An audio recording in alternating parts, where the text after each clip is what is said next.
नमस्कार शेतकरी मित्रांनो, खाडी देशांमध्ये भीषण युद्ध चालत आहे. अमेरिका, इस्रायल आणि इराणमध्ये चालत असलेल्या या युद्धामध्ये खाडी देशाशेजारील संपूर्ण देश यामध्ये भरडल्या जात आहेत आणि त्याचा परिणाम संपूर्ण जगावर आता जाणवायला सुरुवात झालेली आहे. याचं महत्त्वाचं कारण म्हणजे व्यापारी समुद्र मार्ग.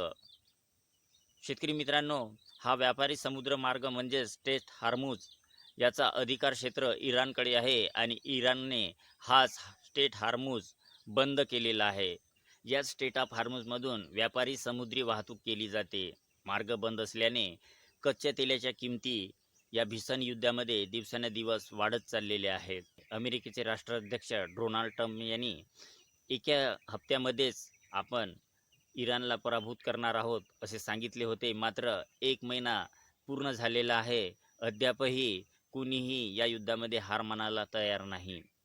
इराणची सैन्य, आर्थिक आणि राजकीय संस्था आहे IRGC यांनी सांगितलेलं आहे, जसे हल्ले केले जातील त्याला प्रत्युत्तर आपण त्याच पद्धतीने देऊ आणि त्याच माध्यमातून हा युद्ध पुढे पुढे अजूनच भीषण होत चाललेला आहे. या भीषण युद्धजन्य परिस्थितीमध्ये जागतिक बाजारपेठेमध्ये कच्च्या तेलाच्या किमतीमध्ये उत्तरोत्तर वाढत होत चाललेली आहे. त्यामुळे जगावरील आता जो काही इंधनाचा संकट आहे, म्हणजेच petrol, diesel, gas, CNG, PNG याच्या दरामध्ये काही दिवसानंतर आपल्याला वाढ पाहायला मिळेल किंवा त्याच्यामध्ये आपल्याला काहीतरी कमी जाणवायला दिसेल असे होत चाललेले आहे.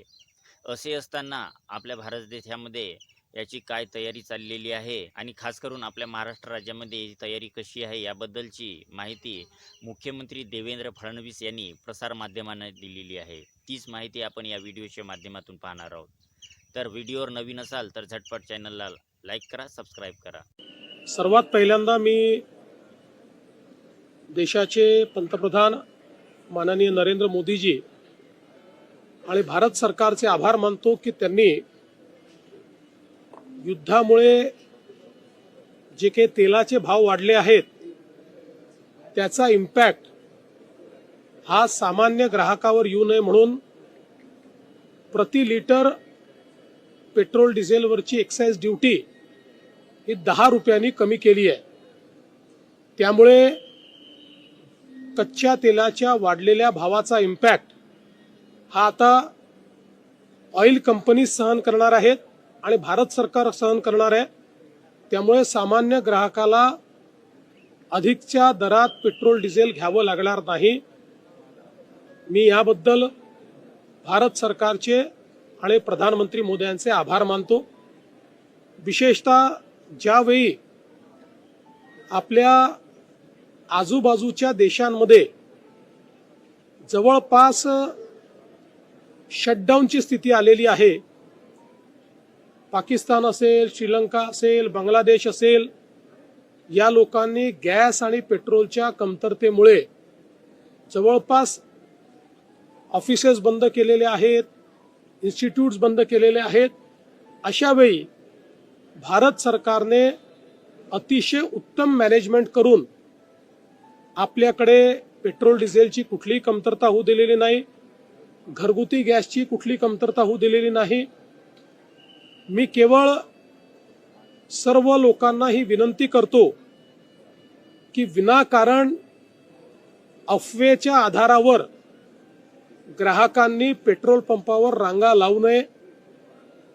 आपल्याकडे 1 महिन्याचा पेट्रोल डिझेलचा पूर्ण स्टॉक या ठिकाणी आहे, पण विनाकारण जर पेट्रोल जास्तीचं भरून घेतलं, रांगा लावल्या, तर त्यातनं सप्लाय आणि डिमांडवर ताण निर्माण होतो आणि कृत्रिम टंचाई निर्माण होते.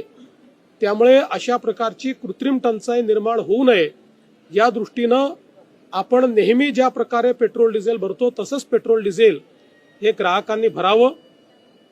आपल्याला हे देखील मला सांगितलं पाहिजे की आता जी काही आपलं कमर्शियल गॅस सिलेंडर होतं त्याचा सप्लाय जो 20% गेला होता तो आता 40% करण्याचा निर्णय घेतलेला आहे आणि त्यानंतर तो 50% जातो आहे. त्याच्यामुळे त्यामध्येही आता मला असं वाटतं की मोठ्या प्रमाणात रिलीफ हा प्राप्त होणार आहे आणि ज्या प्रकारे भारताची डिप्लोमसी चाललेली आहे आणि माननीय प्रधानमंत्री मोदयांचं इंटरव्हेन्शन चाललं आहे, त्या दृष्टीनं मला असं वाटतं की पुढच्या काळात तोही सुरळीत होईल अशी अपेक्षा आपण धरूया. अफवा आहेत त्या सुरू झालेल्या केंद्र सरकारने आता जाहीर केले की असं कुठलंही लॉकडाऊन जे आहे ते लागू शकतं. लॉकडाऊन लागणार नाही हे केंद्र सरकारने जाहीर केलेलं आहे. जे लोक अशा अफवा पसरवता आहेत त्या सगळ्या लोकांवर फौजदारी कारवाई केली जाईल. मी स्पष्टपणे सांगतो, अशा पद्धतीच्या खोटी माहिती फेसबुक किंवा एक्स किंवा कुठल्याही सोशल मीडिया प्लॅटफॉर्मवर टाकणं किंवा अशा प्रकारच्या खोट्या पोस्ट या व्हॉट्सअपच्या माध्यमातून पुढे पाठवणं, तुम्ही फॉरवर्ड तरी केली तरी तो गुन्हा ठरेल आणि अशा गुन्ह्यातल्या प्रत्येकावर फौजदारी कारवाई होऊ शकते. त्यामुळे मी सर्वांना या ठिकाणी स्पष्टपणे सांगतोय की खोट्या अफवा पसरवू नका, नाहीतर फौजदारी कारवाईला सामोरं जावं लागेल. तर शेतकरी मित्रांनो, मुख्यमंत्री देवेंद्र फडणवीस यांनी सध्या तरी देशामध्ये किंवा राज्यामध्ये कुठल्याही इंधनाची कमतरता नाही, सर्व सामान्यपणे चालत आहे. अशा परिस्थितीत जर कुणी लॉकडाऊनची अफवा जर करेल किंवा साठेबाजी करेल तर अशांसाठी फौजदारी गुन्हा दाखल केला जाईल, याची घोषणा त्यांनी प्रसारमाध्यमांसमोर केलेली आहे. तर अशाच नवीन माहिती आणि अपडेटसाठी चॅनलला झटपट लाईक करा, सबस्क्राईब करा. धन्यवाद, नमस्कार.